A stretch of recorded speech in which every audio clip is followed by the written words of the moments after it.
Now, years after a bakery refused to create a wedding cake for a same-sex couple, the Supreme Court rules in favor of the Colorado bakery owner. In 2012, the baker said he would not make the cake because it went against his religious belief. Cronkite News has team coverage from the nation's capital to Arizona. We begin with Pat Poblete in our Washington bureau. In one of its most highly anticipated decisions of the year, the Supreme Court ruled today that a Colorado baker cannot be forced to make a wedding cake for a same-sex couple, a decision he says would violate his deeply held religious beliefs. Both sides on this issue believe that this is far from over, though.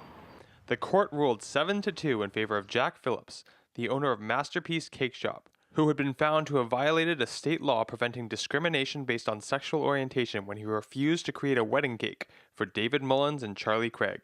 Justice Anthony Kennedy, writing for the court's majority, said that the case had elements of a clear and impermissible hostility towards Phillips' religious belief.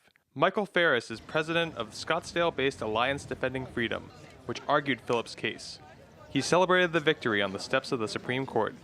Religious freedom was affirmed by the court. The court said that the way Colorado approached the case was discriminatory against his religion and that tolerance is a two-way street and he needs to be tolerated just like everybody else. However, Ferris did acknowledge that the scope of this case was narrowly drawn, a point which Sarah Warbelow, the legal director of the Human Rights Campaign, believes will set the stage for other LGBTQ cases in the future. The court actually took the opportunity to reaffirm the humanity and dignity of LGBTQ people and did not give businesses a license to discriminate against the LGBTQ community.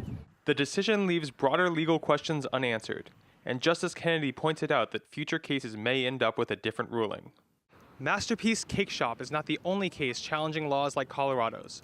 Two Phoenix women who run a calligraphy business are challenging a city law that would force them to produce wedding invitations for same-sex couples. On the steps of the Supreme Court, Pat Poblete, Cronkite News.